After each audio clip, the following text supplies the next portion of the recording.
Hey there, viewer and listener. Hope you're having a great day.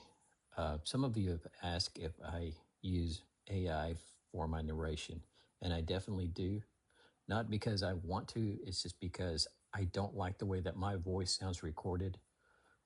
When I listen back to this recording, I'm going to be cringed because I don't like the way my voice sounds recorded. It sounds very different in real life than it does recorded. So with that, that is why I use AI to help with my narration. Um, so if you like this content, please give me a thumbs up and subscribe. And with that, I'll hand it off to my little AI partner to get us through the next story. Y'all take care and have a great rest of your day. I maintain a radio tower outside Hondo, Texas. There are rules after sunset. The heat out here doesn't leave when the sun goes down. It just settles into the dust, radiating up through the floorboards of the station like the earth itself is running a fever. It smells of dried mesquite, ozone, and ancient electronics burning slowly in the dark. I am sitting in a swivel chair that has lost most of its padding, staring at a bank of analog monitors that shouldn't be compatible with the digital world, yet somehow they hum with a green, necrotic life. To my left is a stack of cash. Physical, dirty, used banknotes. $50 bills mostly, wrapped in a rubber band that feels brittle to the touch. I haven't counted it yet. Rule number 14 says I'm not allowed to count it until I cross the Medina County line. I am recording this on the back of old log sheets because I need to get this down while I still remember how to write in sentences that aren't codes. I have enough money now. I have the house inside Loop 1604, the truck, the debt-free life I used to dream about when I was sleeping in my car. But I can't enjoy a single second of it. If you are listening to this, you have tuned in to the frequency. I'm sorry. I took this job because I was hungry. Not the kind of hungry where you skip lunch and get a headache. I mean the kind of hungry where you start looking at the expiration dates on bread in a dumpster behind a bakery on Broadway and doing the math on how sick it might make you. I was 3 months behind on rent in a studio apartment off Perrin Badel. My car had a cracked block, and my credit score was a number so low it felt like a moral judgment. I found the flyer at a plasma donation center on the west side. It was taped to the back of the bathroom stall door, right at eye level for someone staring at the ground in shame. Night shift operator NEIDED, HONDO relay station. No experience required. Cash pay daily. Must be comfortable with isolation. There was a phone number, no company name, no email, just a number with an 830 area code. I called it before I even washed my hands. The interview, if you could call it that, happened in the parking lot of a diner in Castroville, halfway between the city and the middle of nowhere. A man named Garrick met me. He didn't look like a government spook or a cartel runner. He looked like a tired accountant who had been weeping 5 minutes before I arrived. He wore a beige polo shirt that was too tight around the gut and drove a Ford Taurus that smelled like vanilla air freshener and stale cigarettes. "Can you stay awake from 8:00 p.m. to 6:00 a.m.?" he asked, not looking at me but staring out at the heavy traffic of Highway 90. "Yes," I said. "Are you prone to hallucinations, panic attacks, or seizures?" "No." "Do you have family that checks on you daily, a spouse, children?" I hesitated, the shame flared up again. "No, it's just me." He nodded, finally turning to look at me. His eyes were watery, pale blue and looked like they hadn't fully closed in years. "The job is at a transmission tower south of Hondo, past the train tracks deep in the brush. It's a relay station, old tech. It handles overflow frequencies, emergency broadcast repeaters, and some weather telemetry for the hill country and the border region. Mostly, it runs itself. You just need to be there to flip breakers if they trip and log the meter readings." "That's it." "That's it," Garrick said. He reached into his glove box and pulled out a heavy iron key on a simple wire ring and a thick, black 3-ring binder. "The pay is $500 a night." I choked on my own breath. 500. Cash paid at the end of every shift. You do a trial run tonight. If you survive, he stopped, corrected himself, though his tone didn't change. If you handle the shift well, we'll talk about a permanent rotation. He handed me the key and the binder. The binder was heavy, the plastic cover scratched and faded, the black vinyl peeling at the corners to reveal gray cardboard underneath. Read the binder, follow the protocol, do not improvise, the tower is sensitive, the frequencies out here get crowded, you'll hear things, interference, just log it and ignore it. I drove out there that night. It was a 40-minute drive west on Highway 90. I passed the famous sign that says, "This is God's country, please don't drive through it like hell," and turned south onto a caliche road that didn't have a name. The station is a concrete blockhouse surrounded by a 12-foot chain-link fence topped with razor wire, nestled in a thicket of twisted mesquite trees. Above it, the tower stretches up into the black sky, a skeletal finger of steel blinking a rhythmic, dull red warning light to aircraft from the nearby airbase that never seemed to fly this low. I unlocked the gate, parked inside, and locked it behind me. That was the first instruction Garrick had given me verbally. Never leave the gate unlocked, not even for a second. The inside of the station was colder than the outside, thanks to an industrial AC unit rattling in the wall. The walls were lined with racks of servers, radio receivers, and oscilloscopes. In the center was a metal desk with a logbook, a ham radio mic, and a red telephone that looked like a prop from a Cold War movie. I sat down, I opened the binder. I expected technical diagrams. I expected a list of emergency contacts. Instead, the first page was a single sheet of yellowed paper with the heading, Station K71L Operational RULES. I read them, then I read them again. I laughed nervously, thinking this was some kind of hazing ritual for the new guy. But then I saw the stains on the page. Brown, dried droplets near the bottom right corner, and I saw the way the paper was worn thin, as if hundreds of fingers had traced these lines, desperate to memorize them. Here are the rules as they appear in the binder. 1. Verification of isolation upon entering the facility. Lock the heavy steel door behind you immediately. Engage both deadbolts and the floor bar. Do not open this door until 6:00 a.m. regardless of what you hear outside. The wind in the brush creates acoustic anomalies. It can sound like screaming. It can sound like coyotes. It can sound like your mother calling your name. It is the wind. Keep the door shut. 2. The frequency check at the top of every hour. Check the frequency 88.1 FM. It should be static. If it is static, log clear in the book. If you hear music, specifically classical piano music, turn the volume to 0 immediately and wait for exactly 7 minutes. Do not hum along. Do not tap your foot. If you recognize the melody, write it down on a slip of paper and burn the paper in the ashtray provided. 3. The red telephone on the desk is a direct line to the main hub. It does not have a dial. It is for incoming calls only. If it rings, count the rings. If it rings 3 times and stops, do nothing. This is a connection test. If it rings 4 times, pick up the receiver, say, Station K71L is secure, and hang up immediately. Do not wait for a response. If it rings more than 4 times, do not answer it. Unplug the line from the wall jack. Leave it unplugged until sunrise.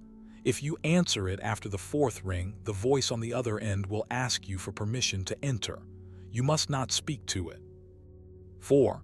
The broadcast interruptions. You will occasionally hear voices breaking through the static on the shortwave scanner Bank B.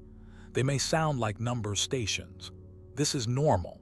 However, if the voice begins reciting a list of dates, listen carefully. If you hear your own birth date, immediately flip the master breaker switch labeled dampener to the ON position. Keep it on until the voice stops. 5. The lighting the station is lit by fluorescent tubes. If the lights begin to flicker in a rhythmic pattern, 3 shorts, 3 longs, 3 shorts, they are not malfunctioning. They are responding to a high-frequency signal burst. Close your eyes. Count to 10. If you open your eyes and the flickering has stopped, you are safe. If the room is dark when you open your eyes, do not move. Do not reach for a flashlight. Sit perfectly still and wait for the auxiliary power to kick in. Something has just passed through the room. 6. The window there is a single reinforced glass window facing the tower base. It is covered by a heavy blackout curtain. Keep the curtain closed between 12:00 a.m. and 3:00 a.m. If you hear tapping on the glass during these hours, assume it is a bird. If the tapping has a rhythm, assume it is a bird. If the tapping sounds like a Morse code SOS, do not open the curtain to check. There is nothing out there that needs your help, and anything that can survive the radiation leakage at the tower's base without protective gear is not human. 7. The Border Patrol. You may see headlights approach the gate. Vehicles marked as Border Patrol or state troopers may idle outside the fence. We are close to the checkpoint, so this is common. Look at their tires. If the tires are touching the ground and flattening slightly under the weight of the vehicle, they are real. You may wave. If the tires look like they are hovering an inch above the dirt, or if the vehicle makes no engine noise, slide under the desk. Stay there until they leave. Do not let them see you. They are looking for passengers. 8. The 2:11 a.m. static. At exactly 2:11 a.m. all equipment in the room may go silent. The hum of the servers will stop. The air conditioning will cut out. The silence will be absolute. You must make noise. Hum, talk to yourself, tap a pen on the desk. Do not let the silence settle for more than 10 seconds. The silence is a carrier wave for a frequency the human ear cannot consciously detect, but the human brain reacts violently to. Filling the room with your own sound disrupts the signal. 9. The Emergency Alert System EAS. If the EAS activates, read the scrolling text. If it is a weather alert, log it. If it is an amber alert, log it. If the text consists of garbled nonsense characters or the phrase, "the sky is open," tear the page out of the logbook you are currently writing on and swallow it. I know this sounds insane. Just do it. It disrupts the ritual tracking. 10. Food and drink. Do not bring meat into the station. The smell agitates the equipment. Stick to dry goods, coffee, and water. If you spill water on the floor, wipe it up immediately. The liquid acts as a conductor for the stray voltage that sometimes arcs up from the foundation. 11. The payment. At 5:55 a.m. you will hear a pneumatic thud from the tube system near the door. A canister will arrive. Inside is your payment in cash. Take the money. Put it in your pocket. Do not count it inside the station. Do not look into the dark tube the canister came from. Send the empty canister back up the tube. 12. Shift change. Garrick will not return to relieve you. The door locks will automatically disengage at 6:00 a.m. You are free to leave. Do not stay past 6:05 a.m. The day shift does not consist of humans and they do not like being observed. I finished reading the rules at 8:45 p.m. I poured a cup of lukewarm coffee from the thermos I'd brought and sat back, staring at the list. The day shift does not consist of humans. Jesus. Whoever wrote this had a flair for the dramatic. I spent the first few hours watching the monitors. The green lines bounced rhythmically. The radio chatter was mostly truckers on Highway 90 and the occasional burst of encrypted police squelch. It was boring, the kind of boredom that makes your mind itch. I started doing the math on the money. $500. If I did this 5 nights a week, that was $2,500 a week, 10 grand a month. I could pay off my debt in 3 months. At 11:00 p.m., the wind picked up, rattling the dry mesquite branches against the fence. At 12:00 a.m., I checked Rule 6. The blackout curtain was drawn. I left it that way. At 1:00 a.m., the red phone rang. The sound was deafening in the small concrete room. It wasn't a digital chirp.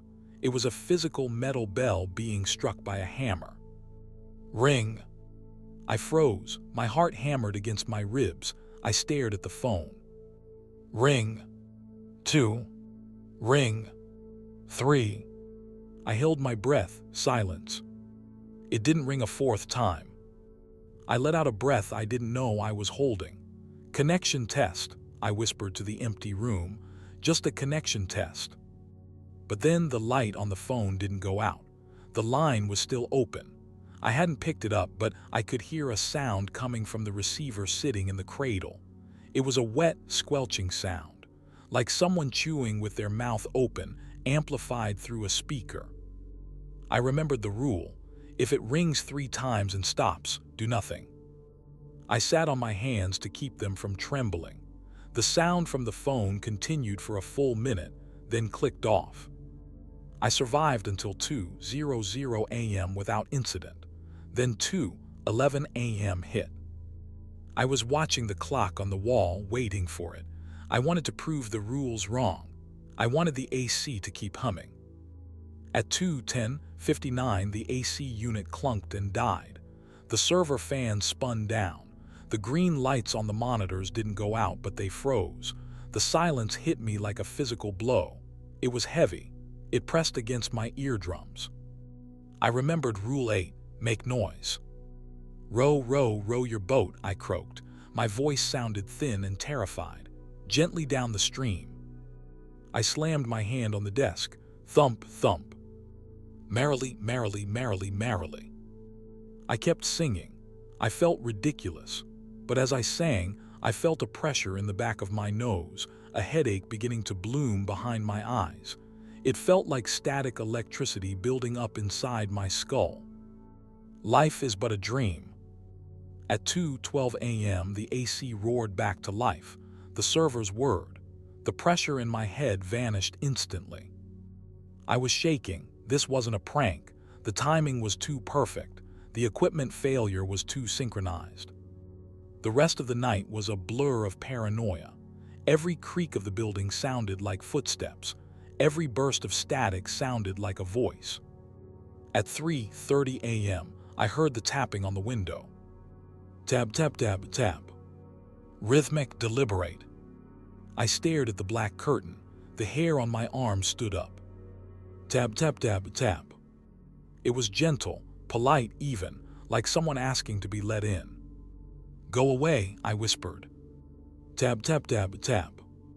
I put my headphones on and turned the volume of the white noise up until my ears rang. I didn't take them off until 4:00 a.m. At 5:55 a.m., I was standing by the door, keys in hand, desperate to leave. The pneumatic tube system, a brass pipe with a clear plastic housing mounted by the door, hissed. Thwump. A gray canister dropped into the basket. I opened it. My hands were sweating. Inside was a stack of bills. I pulled them out. I didn't count them, but the thickness told me it was more than $500. It felt like $2,000.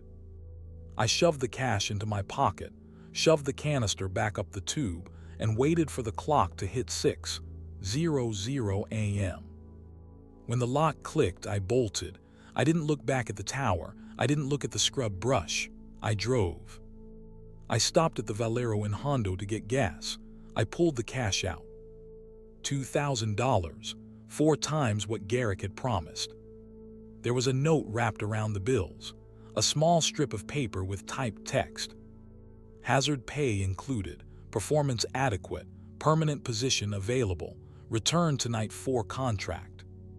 I stared at the money. It was real. It could fix everything. I went back. Of course I went back. That was 6 months ago.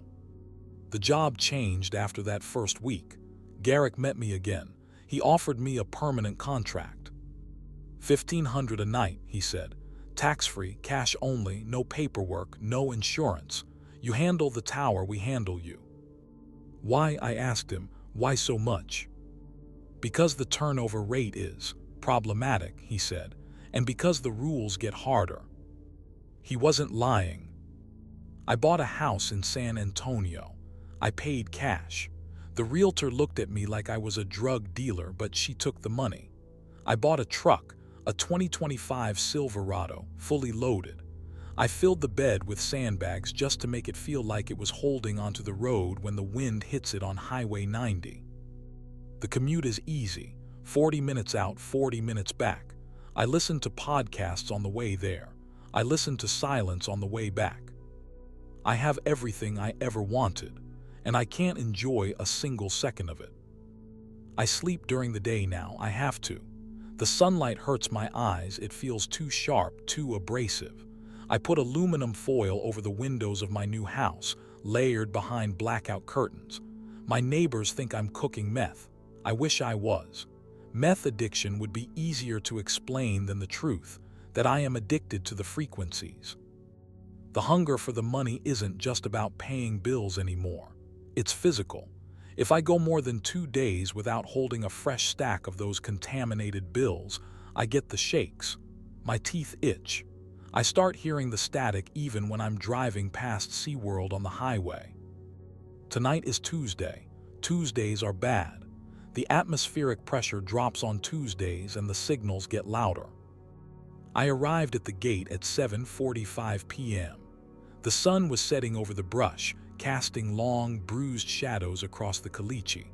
The tower was already humming, not an electrical hum, a vocal hum, like a choir holding a single, dissonant note deep in their throats. I unlocked the gate, parked, and locked it.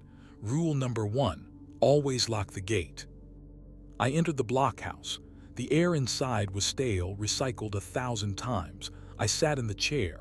The padding is gone completely now. I'm sitting on exposed foam and metal. I don't care. I opened the binder. There was a new page inserted. Addendum 4B. The visitor log do not acknowledge the knocking on the heavy steel door, the entrance. We have upgraded the external plating. Nothing can get in. If you hear a voice asking for water, check the humidity monitor. If the humidity is below 10%, ignore it. If the humidity is above 80%, impossible in this desert, engage the noise-canceling headphones immediately. Do not listen to the plea. It is not thirsty for water. I poured my coffee. I checked the monitors. The green lines were jagged, agitated. At 9:00 p.m., the first incident occurred. I was logging a weather telemetry burst when the shortwave scanner Bank B screamed. It wasn't static. It was a voice, clear as a bell, cutting through the white noise. Position 49er vector, they are crossing. I repeat, they are crossing. It sounded like a standard Border Patrol intercept. I reached for the logbook to write intercept chatter 9:02 p.m. Then the voice changed. It dropped an octave. It became wet. Skin is loose. Repeat, the skin is loose. They are wearing it wrong. Over. I froze. My pen hovered over the paper. Station K71L, the voice said. It wasn't broadcasting to a fleet. It was talking to me.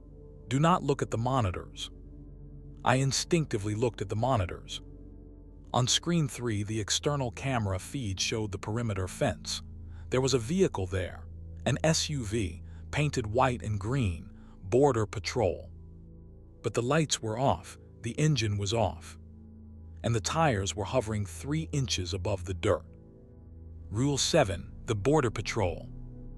I dropped the pen.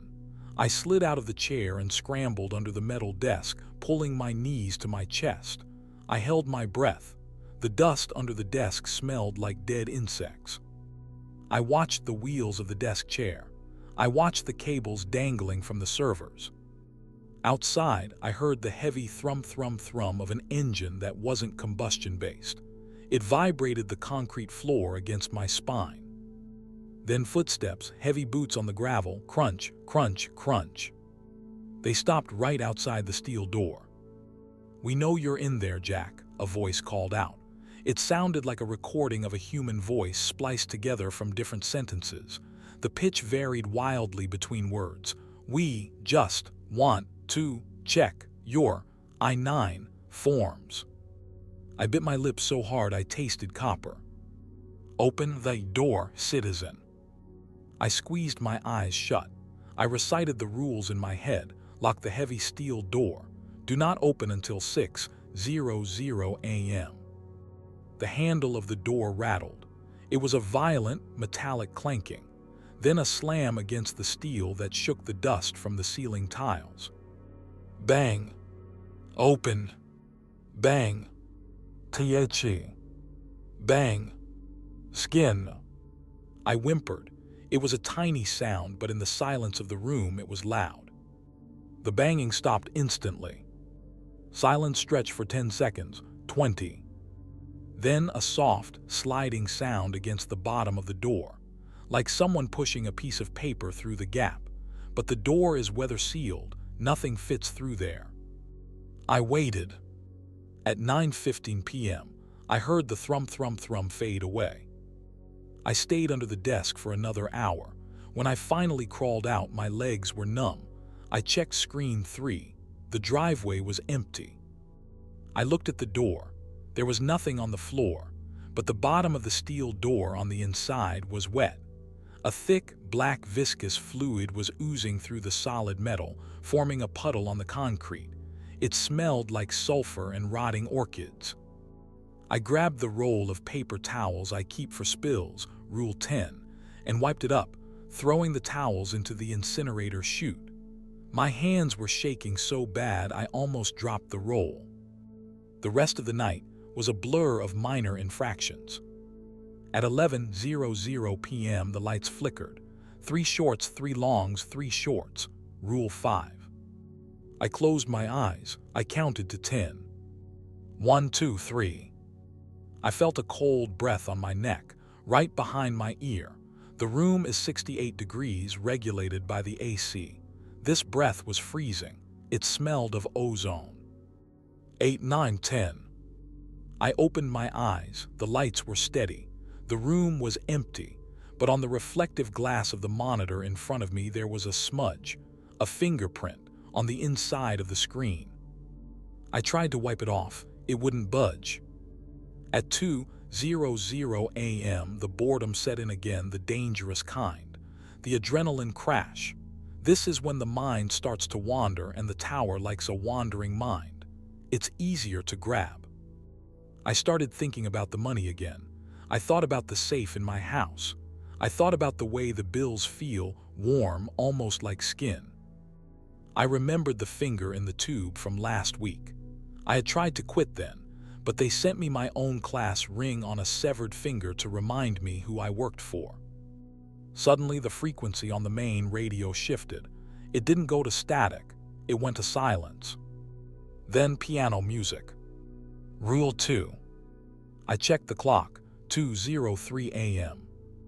It was Chopin, Nocturne in E-flat major, Op. 9, number 2.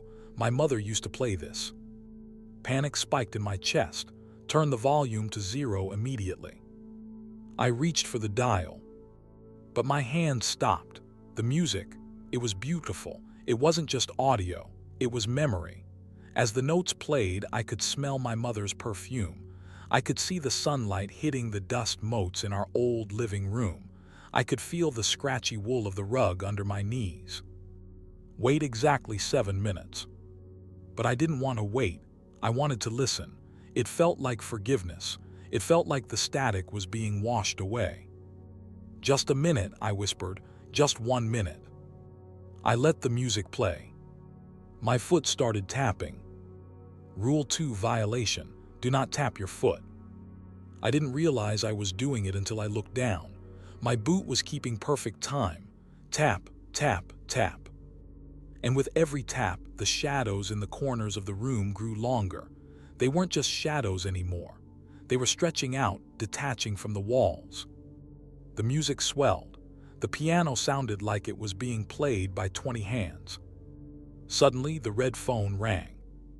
It cut through the music like a gunshot. Ring. I jumped, knocking my coffee over. The liquid splashed onto the floor. Rule 10 violation. Ring. The music didn't stop. The shadows were halfway to the desk now. They looked like silhouettes of people, but elongated, stretched thin like taffy. Ring. 3. I scrambled for the volume knob on the radio. My fingers were slick with sweat. I twisted it violently to the left. The music cut out. The silence rushed back in, deafening. The phone didn't ring a fourth time. I looked at the floor. The coffee puddle was bubbling, not boiling, bubbling like acid. It was eating into the concrete. And the shadows, they froze. They were standing in the middle of the room, two-dimensional cutouts of darkness. I squeezed my eyes shut. "I am the operator," I recited, a mantra Garrick had taught me for emergencies. "I am the filter. The circuit is closed. The ground is neutral." I repeated it over and over. "I am the filter. The circuit is closed." When I opened my eyes, the shadows were gone. The coffee stain was just a stain. I collapsed back into the chair. I checked my pulse. It was hammering so hard my vision pulsed at the edges. I had violated 2 rules in under a minute. I waited for the punishment. I waited for the door to burst open, or the lights to go out, or my heart to stop. But nothing happened. That was almost worse. The tower doesn't always punish you immediately. Sometimes it saves the transaction for later. It adds interest to the debt. The rest of the shift was agonizingly slow. I sat in rigid terror, eyes darting from the clock to the door. At 4:45 a.m., I had to use the bathroom. The facility has a small chemical toilet in a closet near the back. I walked in. I kept my head down. Rule: do not look in the mirror after 4:00 a.m. I did my business. I washed my hands, staring intently at the drain. The water coming out of the tap was brown and smelled of rust. As I reached for the paper towels, I caught movement in my peripheral vision. The mirror. I didn't look at it directly, but I saw the reflection of the room behind me. In the reflection, the door to the bathroom was open. In reality, I had locked it. In the reflection, there was a man standing in the doorway behind me. He was tall. He wore a gray suit that looked damp. His face was blank, smooth flesh where eyes and a mouth should be. I froze. I didn't turn around. I knew if I turned around, he would be there. I stared at the drain. "You're not real," I whispered. "It's the static, it's the exhaustion." In the reflection, the man raised a hand. He pointed at the back of my head. Then I heard a voice, not in the room, inside my skull. "We appreciate your service, Jack. The filter is filling up. You are almost at capacity." I slammed my eyes shut and kicked the bathroom door open. It was locked in reality, just as I thought. I ran back to the main room. I didn't look back. I sat at the desk and hyperventilated until 5:50 a.m. At 5:55 a.m., the pneumatic tube hissed. Thwomp. The canister dropped. I stood up. I walked over to it. I felt sick. I opened the canister. Inside, there was the usual stack of cash. Thick, heavy, maybe $3,000 this time. But underneath the cash, there was something else. A Polaroid photograph. I picked it up with trembling fingers. It was a picture of me, sleeping. But it wasn't taken in the station. It was taken in my new house, in my bed. The angle was from the ceiling, looking down. I sleep with blackout curtains. The room is pitch black. This photo was lit with a flash. I turned the photo over. Written in black marker, in handwriting that looked disturbingly like my own. "We are watching the investment." I shoved the money and the photo into my pocket. I sent the canister back. At 6:00 a.m., the locks clicked. I grabbed my keys and ran. I opened the heavy steel door and was hit by the morning heat. The sun was just cresting the horizon, painting the brush country in shades of blood orange and bruised purple. I walked to my truck. My hand was on the door handle when I stopped. There was someone standing by the gate. It was Garrick. I hadn't seen him in 3 months. He looked worse. His skin was translucent, showing a road map of blue and black veins underneath. His beige polo shirt hung off his frame like a shroud. He was leaning against his Taurus, smoking a cigarette that didn't produce any smoke. "Rough night?" he asked. His voice sounded like grinding stones. You didn't say they could come to my house, I said. My voice was shaking. You didn't say they could take pictures. Garrick chuckled. It was a dry, hacking sound. We don't control them, Jack. We just maintain the equipment. You're part of the equipment now. I want out, I said. I have enough money, I quit. Garrick threw the cigarette butt on the ground. It didn't extinguish. It just kept burning, melting the sand into glass. You can't quit, he said softly. You swallowed the log page, remember? Rule 9. You swallowed the paper, you put the tower inside you. I felt my stomach drop. I had done that 2 weeks ago. The EAS had flashed the sky is open, and I had panicked and eaten the page. That was a rule, I stammered. I followed the rule. The rules aren't for your protection, Jack, Garrick said, walking toward me. He moved with a strange, fluid grace like he had too many joints in his legs. The rules are a calibration sequence. We're tuning you, and you're tuning up nicely. He stopped a foot away from me. He smelled like formaldehyde and Old Spice. Go home, sleep. Spend the money, we'll see you tonight. The frequency is shifting. We need you to be ready for the broadcast. What broadcast? I asked. Garrick smiled. His teeth were gone. His mouth was just a black hole lined with gray gums. The one that doesn't stop, he said. He got into his car and drove away. The tires of his Taurus didn't kick up any dust. I drove home. I drove 90 miles an hour down Highway 90, passing the commuters heading into the city. When I got to my house, I went straight to the bathroom. I looked in the mirror. My eyes.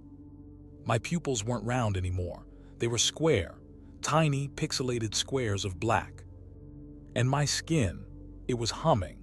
I could feel a vibration just under the surface, a low-frequency buzz that made my fingertips numb. I went to my safe. I opened it. The piles of cash were there, hundreds of thousands of dollars. But they had changed. I ran a bill through a UV scanner I bought online. It didn't have the usual watermarks. The faces on the bills weren't screaming anymore, like they were the first few months.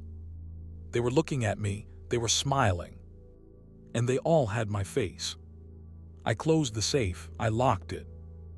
I'm writing this now because I have to go back in 2 hours.